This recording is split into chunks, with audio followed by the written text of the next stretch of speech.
Le mardi 7 décembre 2021, Coulibaly Kouibia Ibrahim, le président de la commission électorale indépendante, a rencontré les partis politiques et mouvements de la société civile à Cocody de Plateau. Une rencontre d'échange qui s'inscrit dans le cadre de la campagne de sensibilisation et d'éducation civique lancée par l'institution en prélude à l'opération de révision de la liste électorale dans l'optique des élections locales prévues pour 2023. Il les a invités à contribuer au succès de cette opération. Oui, leur jeu, il reste l'autre partie, qui est la population qui donne le pouvoir.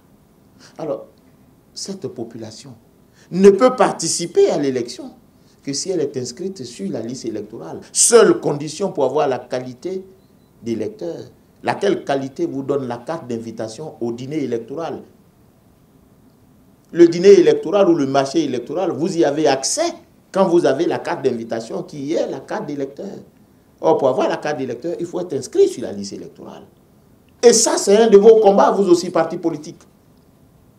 Donc, à cette population, on demande de venir s'inscrire sur la liste électorale.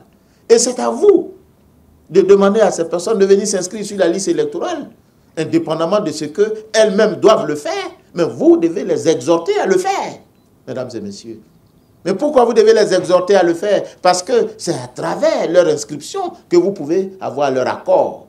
Mais tant qu'ils ne sont pas inscrits, parce que pour être membre d'une société et détenteur du pouvoir souverain, il faut avoir la qualité d'être électeur. Alors, si vous n'avez pas la qualité d'électeur, vous ne pouvez pas transmettre votre pouvoir à un candidat qui a vocation à conquérir le pouvoir d'État pour gérer vos maux.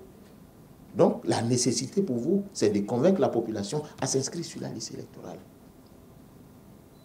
Battez-vous pour que la population soit inscrite sur la liste électorale. Il a expliqué comment se fera l'opération de révision. Qui va consister pour nous, à travers des modalités pratiques comme la loi le prescrit, déterminer les modalités d'inscription sur la liste électorale. Voilà pourquoi, entre autres, nous avons décidé de recourir aux données de l'identification de l'ONESI pour transvaser systématiquement tous les électeurs en âge de voter détenteurs de la carte nationale d'identité sur la liste électorale.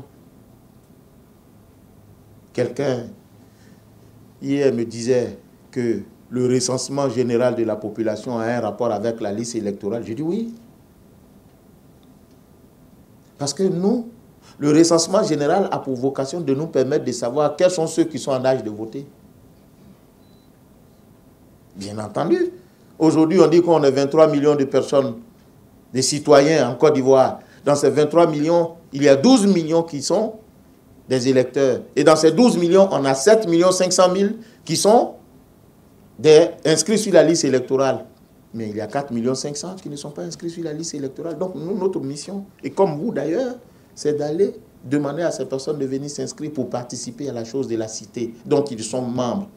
PDCI, le FPI, l'UDPCI, l'UDC, la Ligue ivoirienne des droits de l'homme, tous étaient présents à l'exception du RHDP et le PPACI qui n'étaient pas représentés. Le découpage électoral, les questions liées à la sécurité des élections, notamment le phénomène des casses des urnes, les soupçons de corruption sur les agents électoraux, tous les sujets ont été abordés dans les échanges. La CEI a demandé aux partis de les aider à réussir à pacifier les scrutins. Au sortir de la rencontre, certains participants se sont arrêtés à notre micro. Un très bon message.